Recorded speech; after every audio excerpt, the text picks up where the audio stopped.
வணக்கம். நீதிமன்ற செய்திகள்.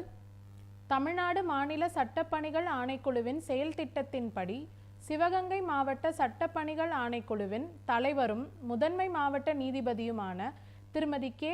அறிவொளி அவர்களின் உத்தரவின்படி சிவகங்கை மாவட்ட சட்டப்பணிகள் ஆணைக்குழு சார்பில் 24/4/2025 அன்று சிவகங்கை மாவட்ட ஒருங்கிணைந்த நீதிமன்ற வளாகத்தில் உள்ள ஏடிஆர் மைய கட்டிடத்தில் 3ஆம் பாலினத்தவர்களுக்கான தினத்தை முன்னிட்டு சட்ட விழிப்புணர்வு முகாம் மாவட்ட சட்டப்பணிகள் ஆணைக்குழுவின் செயலாளரும் சார்பு நீதிபதியுமான திருமதி வி. ராதிகா அவர்களின் தலைமையில் நடைபெற்றது. இம்முகாமில் கலந்து கொண்ட 3ஆம் பாலினத்தவர்கள் பல்வேறு கோரிக்கை மனுக்கள் அளித்தனர். இக்கோரிக்கை மனுக்களில் ஒன்று, அவர்களுக்கு தேவக்கோட்டை ஊராட்சி ஒன்றியம் தானாவயல் ஊராட்சியில் ரூபாய் 1,70,000 மதிப்பீட்டில் இந்திரா நினைவு குடியிருப்பு திட்டம் 2015 முதல் 2016 கீழ் வழங்கப்பட்ட குடியிருப்புகள் குடியிருக்க இயலாத நிலையில் உள்ளது எனவும், இருக்க சரியான இருப்பிடம் இல்லாததால் எங்களுடைய அடிப்படை வாழ்வாதாரம் பாதிக்கப்பட்டுள்ளது எனவும், அதனை சரி செய்து தர மாவட்ட சட்டப்பணிகள் ஆணைக்குழு மூலம் உதவிடுமாறு கேட்டுக்கொள்ளப்பட்டது. மேலும் மனுவின் மீது துரித நடவடிக்கை மேற்கொள்ளப்பட்டு மாவட்ட சட்டப்பணிகள் ஆணைக்குழுவின் தலைவரும் முதன்மை மாவட்ட நீதிபதி அவர்களின் ஒப்புதலுடன் 6/5/2025 அன்று மாவட்ட சட்டப்பணிகள் ஆணைக்குழு செயலாளர் சம்பந்தப்பட்ட அலுவலர்களை உரிய இடத்திற்கு வரவழைத்து நேரில் சென்று ஆய்வு மேற்கொள்ளப்பட்டது. ஆய்வின் போது மாவட்ட சமூக நல அலுவலர், தேவக்கோட்டை வட்டாட்சியர், வட்டார வளர்ச்சி அலுவலர், பொதுப்பணித்துறை உதவி செயற்பொறியாளர், உதவி பொறியாளர் ஆகியோர் கலந்து கொண்டனர். மேலும் 3ஆம் பாலினத்தவர்களுக்கு இந்திரா நினைவு குடியிருப்பு திட்டம் 2015 முதல் 16 ஒதுக்கீடு செய்யப்பட்ட குடியிருப்புகள் ஜன்னல் கதவுகள் இல்லாமலும் தரைத்தளம் முழுமை பெறாமலும் 10 நபர்களுக்கு வழங்கப்பட்டது எனவும், அதில் தலைவி மட்டும் அவருக்கு ஒதுக்கீடு செய்யப்பட்ட வீட்டினை தனது சொந்த செலவில் பணி மேற்கொண்டு குடியிருக்க வசதியாக வீட்டினை அமைத்து கொண்டுள்ளதாக தெரிவிக்கப்பட்டது. இதில் மற்றவர்கள் போதுமான பண வசதியின்றி உபயதாரர்கள் மூலம் வீட்டினை முழுமை பெற செய்வதற்கான முயற்சிகள் செய்து வருகிறார்கள் எனவும், மேலும் குடியிருப்புகளை சுற்றி சீமை கருவேலம் மரங்கள் அடர்ந்தும் மின் விளக்குகள் இல்லாமலும் ஜன்னல் கதவுகள் தரைத்தளம் இல்லாததாலும் சமூக விரோதிகளின் தொந்தரவுகளாலும் குடியிருக்க அஞ்சுவதாகவும் தெரிவிக்கப்பட்டது. மேலும் வீடுகள் காலியாக உள்ளதால் பராமரிப்பின்றி மோசமான நிலையில் உள்ளது. மாவட்ட நிர்வாகம் மூலம் குடியிருப்புகளில் உள்ள குறைபாடுகளை சீர் செய்ய நிதி ஒதுக்கீடு செய்தும் தொண்டு நிறுவனங்களின் வாயிலாகவும் உதவிகள் மேற்கொண்டு குடியிருப்புகளை சரி செய்து தருமாறும் தெரிவித்தார்கள். மாவட்ட சட்டப்பணிகள் ஆணைக்குழு மூலம் மேற்காணும் குறைகளை சரி செய்து 3ஆம் பாலினத்தவர்கள் குடியிருக்க தேவையான ஏற்பாடுகளை விரைவில் செய்து தருமாறு சம்பந்தப்பட்ட அலுவலர்களுக்கு அறிவுறுத்தி மேற்கண்ட மனுக்களை அனுப்பி வைத்தும், தொடர்ந்து அவர்களை அறிவுறுத்தியதின் பேரில் மேற்கண்ட ஆய்வின் பயனாகவும் தற்போது அங்கு குடியிருப்புகளை சுற்றி அமைந்திருந்த சீமை கருவேல மரங்களை அகற்றி குடியிருப்பதற்கு ஏதுவான வகையில் ஏற்பாடுகள் வட்டார வளர்ச்சி அலுவலர் மற்றும் அதை சார்ந்த அதிகாரிகள் மேற்கொண்டு சரி செய்துள்ளார். இது குறித்து 3ஆம் பாலினத்தவர்கள் தரப்பில் தங்களின் மகிழ்ச்சியையும் நன்றிகளையும் தெரிவித்தனர். ராமநாதபுரம் மாவட்டம் திருவாடனை வட்ட சட்டப்பணிகள் குழுவின் சார்பில் கடந்த 7/6/2025 அன்று மாவூர் ஊராட்சியில் சட்ட விழிப்புணர்வு முகாம் நடைபெற்றது.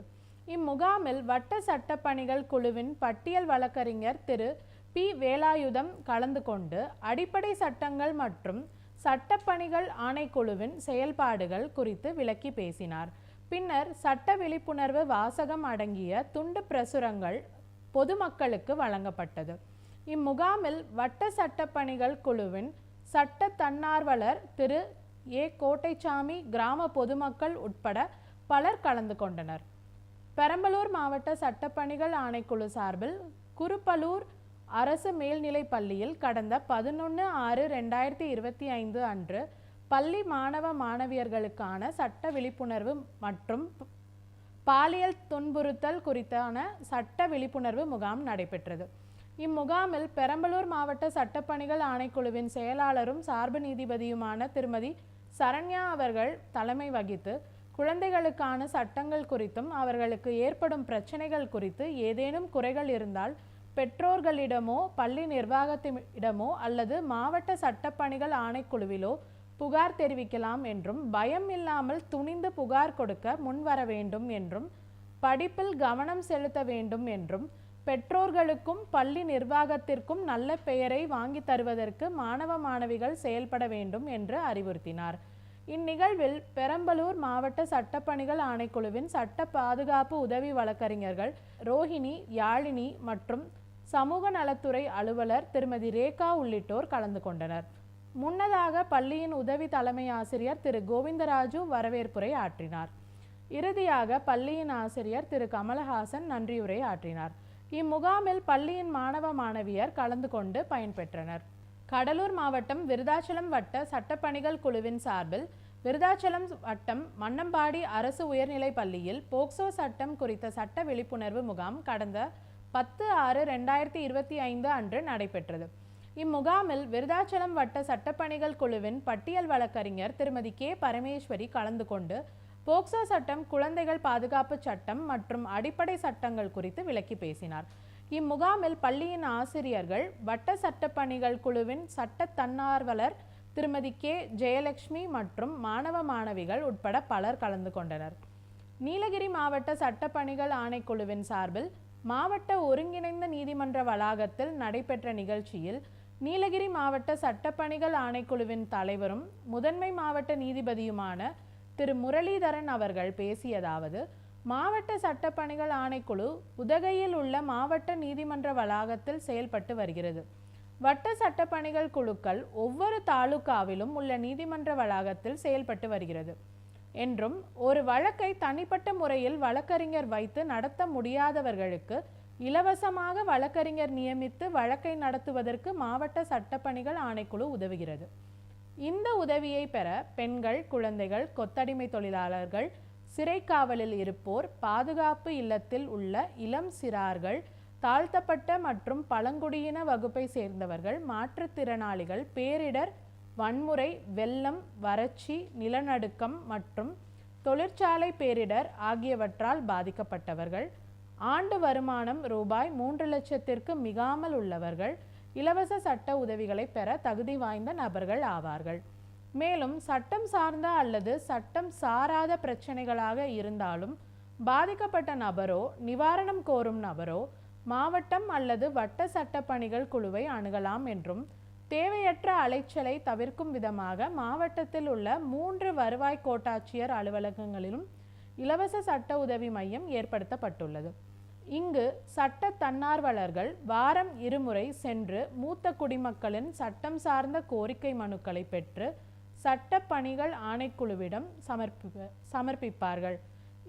இவை தவிர தாவரவியல் பூங்கா உள்ளிட்ட பல்வேறு இடங்களில் 52 விழிப்புணர்வு முகாம்கள் நடத்துவதன் மூலம் பொதுமக்களிடம் இருந்து பெறப்பட்ட மனுக்கள் மீது தீர்வு காணப்பட்டு வருகிறது.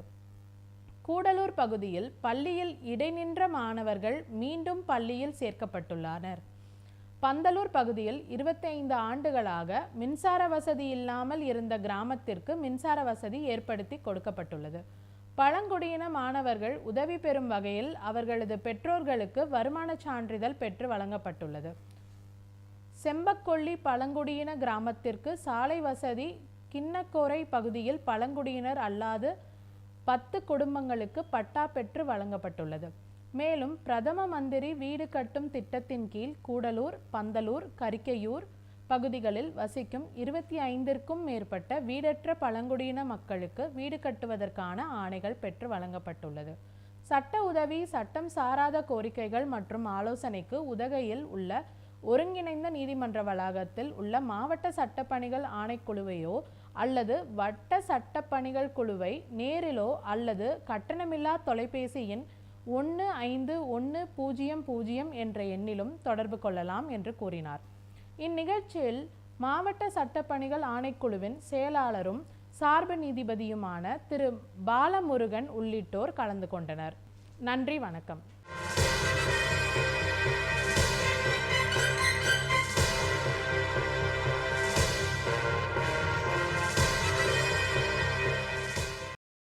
வணக்கம். சட்ட தகவல்கள். மின்னணு துறையில் ஏற்பட்ட வளர்ச்சியாலும் தொலைத்தொடர்பு துறையில் ஏற்பட்ட புரட்சியாலும் இணைய வசதி அனைவரின் இல்லங்களுக்கும் வந்து சேர்ந்துள்ளது. இணைய வசதியை வழங்க பல்வேறு மின்னணு சாதனங்களும் உபகரணங்களும் உருவாக்கப்பட்டுள்ளன. தற்பொழுது உலகம் குளோபல் வில்லேஜ் மற்றும் கேட்ஜெட் வேர்ல்ட் என்ற நிலைக்கு சுருங்கிவிட்டது. மனித குலம் பெரிய அளவில் வளர்ச்சியை கண்டுள்ள போதிலும் தனி மனித உரிமை பல்வேறு நிலைகளில் கேள்விக்குறியாக்கப்பட்டு இத்தகைய தொழில்நுட்ப வளர்ச்சியினை கவனமாக கையாள வேண்டும் என்ற செய்தியை நமக்கு தொடர்ச்சியாக உணர்த்தி வருகின்றது. அன்றாடம் செய்தித்தாள்களில் இணைய வழி குற்றம் பற்றி தொடர்ந்து செய்திகள் வந்த வண்ணம் உள்ளது. குழந்தைகள் முதல் முதியவர்கள் வரை இத்தகைய இணைய வழி குற்றங்களால் பாதிக்கப்பட்டுள்ளனர். எனவே இன்று நாம் இணைய வழி குற்றங்கள் சைபர் கிரைம்ஸ் பற்றி விரிவாக காண்போம். சைபர் கிரைம் என்றால் என்ன? ஒருவருடைய கணினி, மொபைல் போன், இதர மின்னணு உபகரணங்கள் மூலம் நடைபெறும் குற்றங்கள் சைபர் கிரைம் எனப்படும். பொதுவாக சைபர் குற்றங்கள் 2 வகைகளில் பிரிக்கப்பட்டுள்ளன. ஒன்று, கணினி அல்லது மின்னணு உபகரணங்கள் இலக்காக கொண்டு மேற்கொள்ளப்படும் குற்றங்கள், கம்ப்யூட்டர் as a டார்கெட். மற்றொன்று, கணினி அல்லது மின்னணு உபகரணங்களை கருவியாக இருந்து நிகழ்த்தப்படும் குற்றங்கள், computer as tool R weapon. இணையதள பயன்பாடு அதிகரித்த பிறகு சைபர் கிரைம் குற்றங்கள் நாளுக்கு நாள் அதிகரித்து வருகின்றது. ஆன்லைன் சீட்டிங் மூலம், இணைய வழியில் பெண்களை துன்புறுத்துதல் என பல்வேறு வகைகளிலும் பல்வேறு வடிவங்களிலும் சைபர் குற்றங்கள் நிகழ்த்தப்படுகின்றது. இணையவெளியில் சைபர் ஸ்பேஸ் இக்குற்றங்கள் நிகழ்த்தப்படுவதால் குற்றவாளிகளை எளிதாக கண்டறிய இயலாது. தொடர்ச்சியான முயற்சிகளுக்கு பின்பே குற்றவாளிகளை கண்டறிந்து நடவடிக்கை மேற்கொள்ள இயலும். இணைய வழியில் நிகழ்த்தப்படும் குற்றங்கள். இணையத்தை அடிப்படையாக கொண்டு பல்வேறு தாக்குதல்களும் குற்றங்களும் தனிநபர்கள் மீதும் அமைப்புகள் மீதும் நாட்டின் மீதும் நிகழ்த்தப்படுகின்றது. குறிப்பாக இணைய உளவு, சைபர் எஸ்பியோனேஜ் ஆர் சைபர் ஸ்பையிங், இணைய குற்றங்கள் சைபர் கிரைம்ஸ், இணைய பயங்கரவாதம் சைபர் டெரரிசம், இணைய போர் சைபர் வார்ஃபேர், பல்வேறு வகைகளில் பலவிதமான கருவிகளை உபயோகித்து இணைய வழி குற்றங்கள் நிகழ்த்தப்படுகின்றன. இமெயில் அட்டாக், மின்னஞ்சல் மூலமாக ஒரு தவறான மென்பொருளை அனுப்பி அந்த மின்னஞ்சலை திறந்தவுடன் கணினியை செயலிழக்கும் வகையிலோ அல்லது கணினியில் உள்ள மதிப்பு வாய்ந்த தகவல்களை திருடுதல். Email spoofing. இமெயில் ஸ்பூஃபிங் என்பது ஒரு புகழ்வாய்ந்த நபரின் பெயரிலோ அல்லது நிறுவனத்தின் பெயரிலோ மோசடியாக அனுப்பப்பட்டு அந்த மின்னஞ்சலை திறந்தவுடன் தகவல்களை திருடுகின்ற வகையில் செயல்படும் குற்றமாகும். Email spamming. இமெயில் ஸ்பேமிங் என்பது அதிக அளவில் ஒரு குறிப்பிட்ட மின்னஞ்சலை ஆயிரக்கணக்கான பயனாளர்களுக்கு அனுப்பி தகவல்களை திருட முயற்சி செய்தல். இது ஒரு சங்கிலி தொடர் போன்று செயல்படும் இமெயில் ஆகும். Sending malicious email.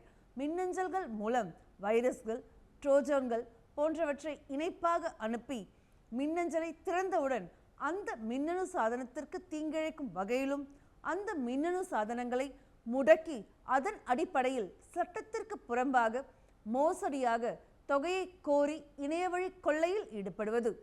Email bombing.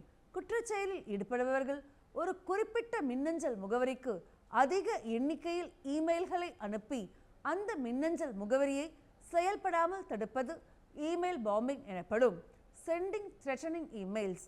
இணைய வழியில் ஒரு மின்னஞ்சல் முகவரிக்கு பெயர் குறிப்பிடாமலோ அல்லது ஏதேனும் ஒரு அமைப்பின் பெயரிலோ மின்னஞ்சலை அனுப்பி சம்பந்தப்பட்ட நபரை பல்வேறு காரணங்களுக்காக மிரட்டுகின்ற குற்றமாகும். டிஃபமேட்டரி இமெயில்ஸ். ஒருவரின் நற்பெயரை கெடுக்கின்ற நோக்கில் ஒரு போலியான இமெயில் முகவரியிலிருந்தோ அல்லது ஒரு நிறுவனத்தின் பெயரில் மின்னஞ்சலை தவறான முறையில் உருவாக்கி பல்வேறு நபர்களுக்கு அதனை அனுப்பி மின்னஞ்சலின் மூலம் அவதூறு செய்யும் குற்றமாகும். Email frauds. புகழ்பெற்ற நிறுவனங்களின் பெயரில் மின்னஞ்சல்களை அனுப்பி அதன் மூலம் இரகசிய தகவல்களான பிறந்த நாள், மொபைல் எண், வங்கி கணக்கு விவரங்கள் போன்றவற்றை பெற்று மோசடியில் ஈடுபடுவது. மேலும் நம்பத்தகுந்த வகையில் தொடர்ச்சியாக போலியான மின்னஞ்சல்களை அனுப்பி பயனாளர்களை தூண்டி அவர்களிடமிருந்து பல்வேறு காரணங்களை கூறி கள்ளத்தனமான தொகைகளை பெற்று மோசடி செய்வது. Denial of service attacks. கையாளக்கூடியதை விட அதிக அளவில் கோரிக்கைகளை அனுப்பி இணையதளத்தை முடக்குவது. இதன் மூலம் அங்கீகரிக்கப்பட்ட பயனாளர்கள் உரிய நேரத்தில் சேவையை பெற இயலாமல் தடுப்பது. சைல்ட் போர்னோகிராஃபி, குழந்தைகளை பாலியல் செயல்களில் ஈடுபடுத்துவது, அவர்களின் நிர்வாண புகைப்படங்களை எடுப்பது அல்லது சிறுவர்களை தூண்டி நிர்வாண புகைப்படங்களை எடுத்து அதனை இணையத்தில் பதிவேற்றம் செய்து தவறான வழியில் வருவாய் ஈட்டுவது, சிறுவர் சிறுமிகளின் நிர்வாண படங்களை எந்த வடிவத்திலும் பயன்படுத்துவது சட்டப்படி தடை செய்யப்பட்டுள்ளது. சிறுவர் ஆபாச படங்கள் கடுமையான சட்டங்களின் கீழ் வருகின்றன. மேலும் குழந்தைகள் மீதான பாலியல் துஷ்பிரயோகம் இந்தியாவில் கடுமையான குற்றமாக கருதப்படுகிறது. சைபர் ஸ்டாக்கிங், இணையம் பின்தொடர்தல், சைபர் புல்லியிங், இணைய கொடுமைப்படுத்துதல். சைபர் ஸ்டாக்கிங் என்பது இணையத்தில் உள்ள பல்வேறு சமூக வலைத்தளங்களில் ஒரு நபரின் அனுமதியின்றி அவரை தொடர்ச்சியாக பின்தொடர்ந்து அவரை பல்வேறு வகைகளில் துன்புறுத்துவது, தொடர்ச்சியான பதிவுகளை அனுப்பி மன உளைச்சலை ஏற்படுத்தி கொடுமைப்படுத்துவது. ஒரு நபரை துன்புறுத்துவதற்காக அவரது விருப்பத்திற்கு மாறாக மீண்டும் மீண்டும் செய்யப்படும் செயல்கள். பொதுவாக பெண்களும் குழந்தைகளும் இத்தகைய குற்றங்களால் பாதிக்கப்படுகின்றனர். ஃபிஷிங், உண்மையான பயனாளரின் அடையாளத்தையும் அவரது தனித்துவமான தகவல்களையும் திருடி அவரைப் போலவே ஆள்மாறாட்டம் செய்து மற்றவர்களிடமிருந்து தகவல்களையோ அல்லது மதிப்பு வாய்ந்த பொருட்களையோ சட்டத்திற்கு புறம்பாக பெறுவது ஃபிஷிங் என்ற இணையவழி குற்றச் செயலாகும். கம்ப்யூட்டர் வைரஸ்கள், பெரும்பாலான குற்றவாளிகள் கணினிகளிலிருந்து முக்கியமான தகவல்களையும் டேட்டாக்களையும் திருடுவதற்காக வைரஸ்கள் என்கின்ற புரோகிராம்களை பயன்படுத்துகிறார்கள். இந்த புரோகிராம்கள் பொதுவாக பென்டிரைவ்கள், ஹார்ட் டிரைவ்கள் மற்றும் பிற வெளிப்புற சாதனங்கள் மூலம் கொண்டு செல்லப்பட்டு கணினியிலிருந்து தகவல்கள் திருடப்படுகின்றன. சிம்ஸ்வாப் ஸ்கேம், சிம்ஸ்வாப் மோசடி என்பது மொபைல் நிறுவனத்தை ஏமாற்றி மோசடியாக ஏற்கனவே உள்ள வாடிக்கையாளரின் மொபைல் எண் தொடர்பாக மற்றொரு சிம் கார்டை பெற்று அந்த வாடிக்கையாளர் தொடர்புடைய கடவுச்சொல், பயனாளர் விவரங்கள் ஆகியவைகள் மூலம் குற்ற செயலில் ஈடுபட்டு மோசடியாக பணம் ஈட்டுவது அல்லது வேறு குற்றங்களுக்காக அந்த சிம் கார்டை பயன்படுத்துவது. வெப்சைட் டிஃபேஸ்மெண்ட், இணையதளத்தை சிதைத்தல், ஒரு வலைத்தளத்தின் காட்சி, தோற்றம் ஆகியவைகளை மாற்றுதல் அல்லது செயலிழக்க செய்தல் வலைத்தள சிதைவு, வெப்சைட் டிஃபேஸ்மெண்ட் என்ற குற்றமாகும். இத்தகைய தாக்குதலில் ஈடுபடுபவர்கள் புகழ்பெற்ற நிறுவனங்கள், அரசு துறை இணையதளங்கள், மத வழிபாட்டு தலங்களின் இணையதளங்கள் போன்றவற்றை தாக்கி அவைகளில் அநாகரிகமான, விரோதமான மற்றும் ஆபாசமான படங்கள், செய்திகள், வீடியோக்கள் போன்றவற்றை பதிவேற்றம் செய்வார்கள். சைபர் டிஃபமேஷன், டிஜிட்டல் உலகம் மற்றும் சமூக வலைத்தளங்கள் பெருகிவிட்டதால் எவ்வித அடிப்படை தகவலும் இன்றி ஒரு நபரை பற்றியோ அல்லது ஒரு நிறுவனத்தை பற்றியோ தவறான தகவல்களை பரப்பி இணையவெளியில் அவதூறு செய்வது. டேட்டா டிட்லிங், டேட்டா டிட்லிங் என்பது ஒரு இணைய கட்டமைப்பு அல்லது கம்ப்யூட்டர் சர்வரில் தகவல்களை சிறிய அளவில் மாற்றி அதன் மூலம் பணத்தை கொள்ளையிடுவது. பொதுவாக இத்தகைய குற்றங்களை சம்பந்தப்பட்ட நிறுவனங்களில் பணிபுரிவர்களோ அல்லது அவர்களின் துணையுடன் வெளிப்புற நபர்களோ குற்றச் செயல்களில் ஈடுபடுவார்கள். இதன் மூலம் பல்வேறு வாடிக்கையாளர்களின் கணக்கிலிருந்து அவர்களுக்கே தெரியாமல் சிறிய தொகைகளை களவாடி அதன் மூலம் தவறான வழியில் பணம் சம்பாதிப்பது. இதனை சலாமி அட்டாக் என்றும் கூறுவார்கள். இணையவழி குற்றங்களை தடுக்கவும் தண்டிக்கவும் பல்வேறு சட்டங்கள் நடைமுறையில் உள்ளன. தகவல் தொழில்நுட்ப சட்டம், இன்ஃபர்மேஷன் டெக்னாலஜி ஆக்ட், இந்திய தண்டனை சட்டம், இந்தியன் பீனல் கோட், பாலியல் குற்றங்களிலிருந்து குழந்தைகளை பாதுகாக்கும் சட்டம், protection of children from sexual offences act, போதைப்பொருள் தடுப்பு சட்டம், narcotic drug and psychotropic substances act, தகவல் தொழில்நுட்ப சட்டம், இன்ஃபர்மேஷன் டெக்னாலஜி ஆக்ட் 2000, அத்தியாயம் 9 பல்வேறு குற்றங்களுக்கான தண்டனைகளை பற்றி விரிவாக விளக்கப்பட்டுள்ளது. ஒரு கணினியின் source code, computer program, computer network போன்றவற்றை சட்டத்திற்கு புறம்பான முறையில் மாற்றுவது அல்லது அழிப்பது 3 வருடங்கள் வரை சட்டப்பிரிவு 65 கீழ் தண்டனை வழங்கத்தக்க குற்றமாகும். இக்குற்றத்திற்கு ரூபாய் 2 லட்சம் வரையிலான அபராதமும் விதிக்கப்படும். ஒரு நபர் கணினி அல்லது கம்ப்யூட்டர் நெட்வொர்க் ஒன்றின் உரிமையாளரின் அனுமதியின்றி நேர்மையற்ற முறையில் மோசடியாக அதனை மாற்றியமைத்தாலோ சேதப்படுத்தினாலோ அல்லது வேறு தகவல்களை உள்ளீடு செய்து பாதிப்பு ஏற்படுத்தினாலோ அந்த நபரை பிரிவு 66 கீழ் தண்டித்து 3 ஆண்டுகள் வரை சிறை தண்டனையும் ரூபாய் 5 லட்சம் வரை அபராதமும் விதிக்க சட்டத்தில் வழிவகை செய்யப்பட்டுள்ளது. கணினி அல்லது இணையத்தை பயன்படுத்தி நேர்மையற்ற முறையில் மோசடியாக மற்றொருவரின் digital signature, user ID, password போன்றவற்றை பயன்படுத்தி ஏதேனும் தவறான செயலில் ஈடுபட்டால் அவர் மீது ஐடென்டிட்டி தெஃப்ட் என்ற குற்றத்திற்காக சட்டப்பிரிவு 66C கீழ் தண்டித்து 3 வருடங்கள் சிறை தண்டனையும் ரூபாய் 1,00,000 அபராதமும் விதிக்கலாம். கணினி அல்லது இணையத்தை பயன்படுத்தி ஆள்மாறாட்டம் குற்றச்செயலில் ஈடுபடும் நபருக்கு எதிராக சட்டப்பிரிவு 66D கீழ் 3 வருடங்கள் சிறை தண்டனையும் ரூபாய் 1,00,000 அபராதமும் விதிக்கலாம்.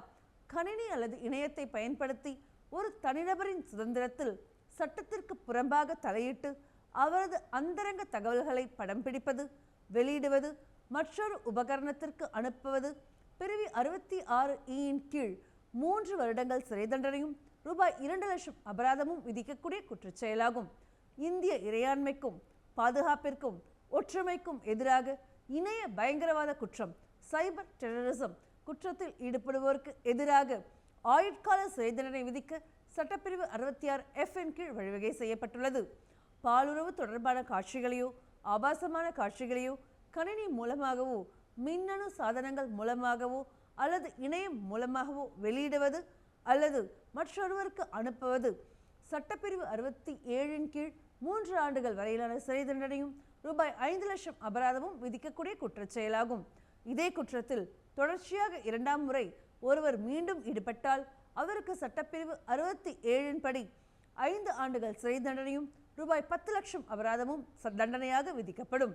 குழந்தைகள் தொடர்பாக ஆபாச படங்களை எந்த வடிவத்திலோ வெளியிட்டாலோ, கோரினாலோ, பதிவு செய்தாலோ, இச்செயல்களுக்கு உதவி புரிந்தாலோ அந்த குற்றவாளிகளுக்கு சட்டப்பிரிவு 67B கீழ் 5 வருடங்கள் சிறை தண்டனையும் ரூபாய் 10,00,000 அபராதமும் விதிக்கப்படும். இதே குற்றத்தில் தொடர்ச்சியாக 2ஆம் முறை ஒருவர் மீண்டும் ஈடுபட்டால் அவருக்கு இச்சட்டத்தின்படி 7 ஆண்டுகள் சிறை தண்டனையும் 10,00,000 அபராதமும் விதிக்கப்படும்.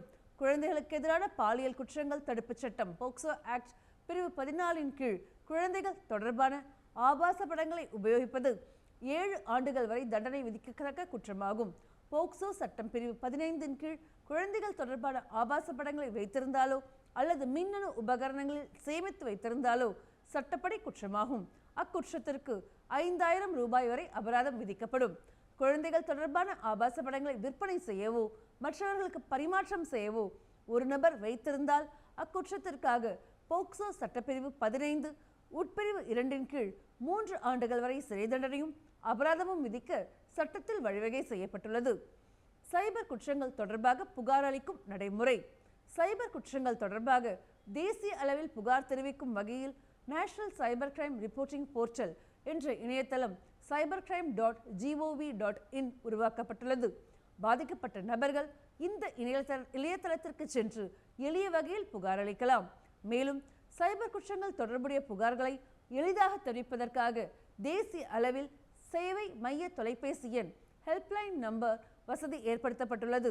1930 என்ற சேவை உதவி எண்ணை தொடர்பு கொண்டு உடனடியாக குற்றம் குறித்து புகார் தெரிவிக்கலாம்.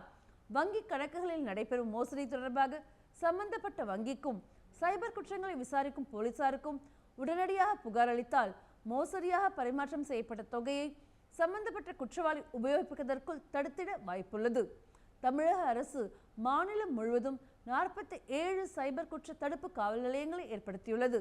பாதிக்கப்பட்ட நபர்கள் உடனடியாக அந்தந்த மாவட்டத்தில் உள்ள சைபர் குற்ற தடுப்பு காவல் நிலையத்தை அணுகி புகார் அளிக்கலாம்.